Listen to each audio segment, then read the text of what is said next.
Hi friends, welcome back to my channel. இன்னைக்கு நம்ம ஒரு நியூ சீரியல் தான் நம்மளோட சேனலில் பார்க்க போகிறோம். அந்த சீரியலோட நேம் வந்து நாம்காரன். இந்த சீரியல் போடலாமா என்ன அப்படின்னு சொல்லிட்டு நான் கம்யூனிட்டி டேபிளில் கேட்டிருந்தேன். ஸோ நீங்கள் எல்லாருமே வந்து சப்போர்ட் பண்ணியிருந்தீங்க போடுங்கன்னு சொல்லிட்டு. ஸோ அதனால தான் இந்த ட்ராமா வந்து நம்ம எடுக்கலாம் அப்படின்னு சொல்லிட்டு முடிவு பண்ணேன்.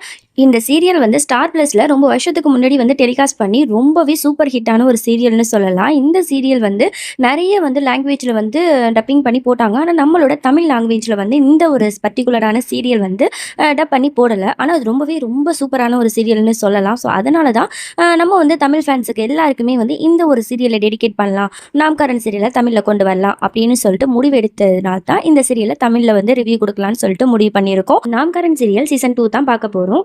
எபிசோட் 1, 2 இந்த 2 எபிசோட்ல என்ன நடந்துச்சுன்னு வாங்க சீரியல்குள்ள போய் பார்த்து தெரிஞ்சுக்கலாம். ஸ்டார்டிங் சீன்லயே ஒரு குட்டி பொண்ணை தான் காட்டுறாங்க. அவ தான் நம்ம சீரியலோட ஹீரோயின் ஆம்னி. அவ பக்கத்துலயே கன் பாயிண்டோட ஒரு லேடி வந்து நிக்கிறாங்க. இவங்க பேரு வந்து ராஜேஸ்வரி வர்மா. நம்ம ஆம்னியோட பாட்டி தான் இவங்க. என் தம்பியையும் உங்களால பிரிக்க முடியாது, அதே மாதிரி என்னோட அம்மாவையும் என்கிட்ட இருந்து பிரிக்க முடியாது. அவங்க இந்த உலகத்தை விட்டு போயிருக்கலாம், எப்பவுமே அவங்க இதயத்துக்கு பக்கத்துல என் மனசுல எப்பவுமே வாழ்ந்துட்டு தான் இருக்காங்க அப்படிங்கிற மாதிரிலாம் வந்து சொல்லிட்டு இருக்கா ஃபீல் பண்ணி. ஆனா அந்த கிழவி என்ன பண்ணுதுன்னா, ஓ அம்மா வந்து உன் இதயத்துல வாழ்ந்துட்டு இருக்காளா, அதே இதயத்திலேயே உன்னை குறிப்பாத்து சுடுறேன் பாரு, நீ செத்து போடி அப்படின்னு சொல்லிட்டு டக்குன்னு ஷூட் பண்ணிடுறாங்க. அப்படியே துடிச்சு மேலேருந்து ஒரு ஆறுல வந்து கீழே விழுந்து அப்படியே வந்து விழுந்துடுறா. அப்படியே 15 வருஷத்துக்கு அப்புறம் அப்படின்னு சொல்லிட்டு காட்டுறாங்க. ஃபர்ஸ்ட் ஸ்டார்டிங்லயே நம்ம ஹீரோவை தான் காட்டுறாங்க. அவரை வந்து அவங்க அம்மா செல்லமா பில்லுன்னு தான் கூப்பிடுவாங்க. அவர் வந்து ஒரு போலீஸ் ஆஃபீஸரா தான் வந்து இந்த சீரியல்ல வந்து நடிச்சிருக்காரு. பார்க்கவே செம ஸ்மார்ட்டா ஹேண்ட்ஸமா இருக்காரு. அழகா மலையில வந்து அப்படியே வந்து ரசிச்சு பார்த்துட்டு இருக்காரு. சரி நம்ம ஃப்ரெண்டோட கடைக்கு போகலாம் அப்படின்னு சொல்லிட்டு கொஞ்ச நேரம் ரிலாக்ஸ் பண்றதுக்காக ஃப்ரெண்டு கடைக்கு போறாரு. அவன் பேர் வந்து அலி.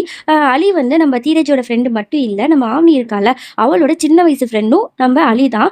ஆம்னி வந்து இறந்ததுக்கு அப்புறமா அவளையே நினைச்சு உருகிட்டு இருப்பான். அவளை மட்டுமே வந்து உண்மையா வந்து காதலிச்சிட்டு இருப்பான். அவன் வந்து சாகலை, என்னைக்காவது ஒரு நாள் திரும்ப வருவா அப்படிங்கிறதுக்காக அவளுக்காக வெயிட் பண்ணிட்டு இருப்பான். இது எல்லாத்தையுமே அடிக்கடி வந்து நம்ம தீரஜ்கிட்ட தான் வந்து அடிக்கடி வந்து அலி சொல்லிக்கிட்டே இருப்பான். நம்ம ஆம்னியை பத்தி நிறைய கவிதைகள் அவளை பத்தியே தான் புலம்பிட்டு இருப்பான்னு வச்சுக்கோங்களேன். அப்ப பாத்தீங்கன்னா நம்ம ஹீரோக்கு வந்து ஒரு கால் வருது. இந்த மாதிரி மால்ல வந்து யாரோ வந்து திருடிட்டாங்க, சீக்கிரம் வாங்க அப்படிங்கிற மாதிரி கூப்பிடும் போது உடனே வேகமா வந்து இங்கிருந்து கிளம்பி போறாரு விசாரிக்கிறதுக்காக. அப்பதான் நம்மளோட ஹீரோயின் வந்து ஃபேஸை காட்டாம அப்படியே வந்து ஜாக்கெட்லாம் போட்டுக்கிட்டு பாத்ரூமுக்கு போறா. இவ தான் வந்து அந்த மால்ல வந்து இருந்த நிறைய பணத்தை வந்து திருடிப்பா போல. திருடி வந்து நிறைய வந்து ஏழைகளுக்கு தான் வந்து கொடுத்துருப்பா. எதுக்கு இந்த மாதிரி பண்றான்னு தெரியல. அப்படி அவ வந்து அங்க வந்து பாத்ரூமுக்கு போய் ட்ரெஸ் சேஞ்ச் பண்ணி தான் போயிருப்பா. அப்படி வந்து அவ அங்கேருந்து போகும்போது அவ கழுத்துல வந்து ஒரு செயின் போட்டிருப்பா, ஹார்ட் செயின் மாதிரி. அதனோட ஒரு பாதி அப்படியே அங்க கீழே விழுந்திருக்கும். அது தெரியாமலேயே அவ அங்கேருந்து போயிருப்பா. அது வந்து நம்ம ஹீரோக்கு கிடைக்க வருது. இதை ஒன்று வச்சுட்டு எப்படியாவது கண்டுபிடிக்கணும் அப்படிங்கிறதுக்காக ரொம்ப வந்து யோசிச்சிட்டே இருக்காரு. அடுத்த சீன்ல அப்படியே ராஜேஸ்வரி வர்மாவை தான் காட்டுறாங்க. அவ வந்து இந்த மாதிரி சாமி கும்பிடத்துக்காக வந்துட்டு இருக்கா. அவ பெரிய பணக்காரிங்கிறதுனால அவளை சுத்தி நிறைய பிரஸ் பீப்புள்லாம் வந்திருக்காங்க. அவகிட்ட நிறைய கேள்வி மேல கேள்வி கேட்டுட்டு இருக்காங்க. அப்பதான் அவ சொல்றா, இந்த மாதிரி என்னோட பேத்தி ஸ்ரையாக்கு வந்து நாங்க கல்யாணம் பண்ண போறோம், இன்னும் கொஞ்ச நாள்ல நிச்சயதார்த்தம் நடக்க போகுது, கண்டிப்பா நீங்க எல்லாருமே சப்போர்ட் பண்ணணும் அப்படிங்கிற மாதிரி அவளோட சின்ன பேத்தி ஸ்ரையாவை பத்தி சொல்லிட்டு இருக்கும்போது உடனே அந்த பிரஸ் பீப்புள்ல ஒரு பொண்ணு வந்து கேட்கிறா, சரி நீங்க வந்து உங்க எதுக்கு பேசிக்கிட்டு, அதெல்லாம் நம்ம அப்புறம் பேசிக்கலாம், நீங்க வந்து கண்டிப்பா வந்து என்னோட பேத்தியோட கல்யாணத்துக்கு எல்லாரும் வந்து கலந்துக்கணும் அப்படிங்கிற மாதிரி சொல்லி எஸ்கேப் ஆகி அங்கேருந்து போயிடுறா. இது எல்லாத்தையுமே ஆவ்னி வந்து பார்த்துட்டு இருக்கா. ராஜேஸ்வரி, இப்போ வந்து இந்த பிரஸ் பீப்புள் கேட்ட கேள்விக்கு நீ வந்து மலைப்பிட்டு போயிருக்கலாம், கண்டிப்பா உன்னை நான் சும்மா விட மாட்டேன், என் அம்மாவை என்கிட்ட இருந்து பிரிச்சு அப்படி என்னோட தம்பியே என்கிட்ட இருந்து பிரிச்சுட்டல, கண்டிப்பா உன்னை நான் சும்மா விட மாட்டேன், என்ன நீ வந்து கொன்னுட்ட அப்படிங்கிற மாதிரி தானே நீ நினைச்சிட்டு இருக்க, நான் இன்னும் சாகலை, நான் திரும்பி வந்துட்டேன், கண்டிப்பா உன்னை பழிவாங்க உன் வீட்டுக்கே வர அப்படிங்கிற மாதிரிலாம் வந்து ஒரு சபதம் எடுத்துட்டு இருக்கா.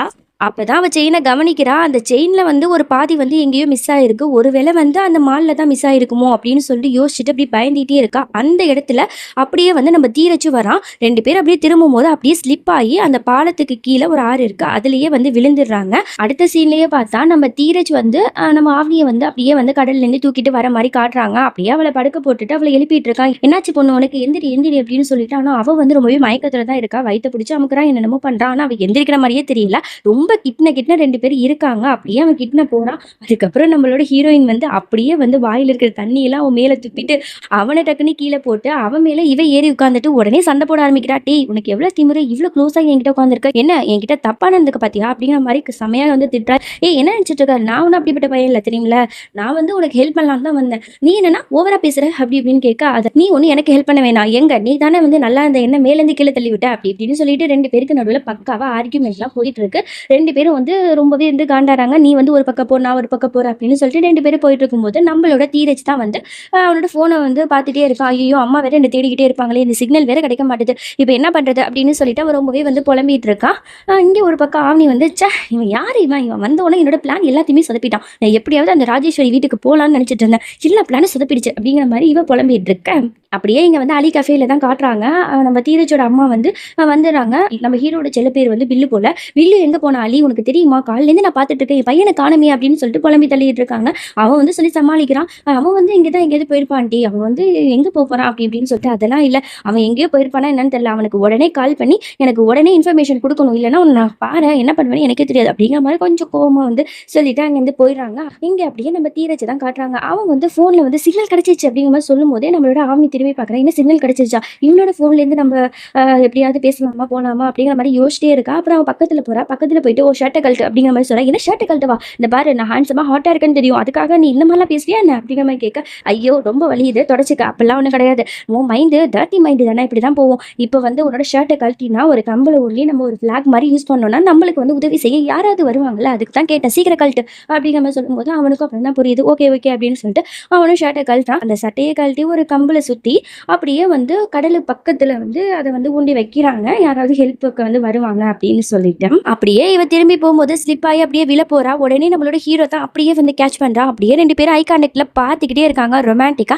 அதோட இந்த எபிசோட் முடிஞ்சிச்சு. அதுக்கப்புறம் என்ன நடந்துச்சுன்னு நெக்ஸ்ட் வீடியோ பார்த்து தெரிஞ்சுக்கலாம். இந்த எபிசோட் எப்படி இருந்தது? இந்த சீரியல் எப்படி இருந்ததுன்னு மறக்காம கமெண்ட் பண்ணுங்க. அப்பதான் ஃப்ரெண்ட்ஸ் நிறைய வீடியோஸ் வந்து நான் டக்கு டக்குன்னு போடுவேன். உங்களோட சப்போர்ட் வந்து எனக்கு எப்பவுமே வேணும். ரொம்ப நாளைக்கு அப்புறம் இந்த சேனலுக்கு நான் வந்திருக்கேன். கொஞ்சம் ஆக்டிவா இருக்கலாம் அப்படின்னு சொல்லிட்டு முடிவு பண்ணியிருக்கேன். அதனால உங்களோட சப்போர்ட் வந்து எனக்கு தேவைப்படுது. ப்ளீஸ் ஃப்ரெண்ட்ஸ் தயவு செஞ்சு எனக்கு சப்போர்ட் பண்ணுங்க. அப்புறம் நிறைய ஃப்ரெண்ட்ஸ் வந்து கேட்குறீங்க மெஹந்தி சீரியல் போடுங்கன்னு சொல்லிட்டு. மெஹந்தி சீரியல் வந்து இப்போதைக்கு என்கிட்ட அவைலபிளா எந்த வீடியோவுமே இல்ல. ஹாட்ஸ்டார்ல வந்து அந்த வீடியோவை டவுன்லோட் பண்ண வேண்டிய ப்ராப்ளம் இருக்கு. அதனால தான் என்னால அந்த சீரியல் போட முடியல. அதனால தான் வேற வழி இல்லாம நான் இந்த டிராமாவாவது கன்டினியூ பண்ணலாம் அப்படின்னு சொல்லிட்டு எடுத்திருக்கேன்.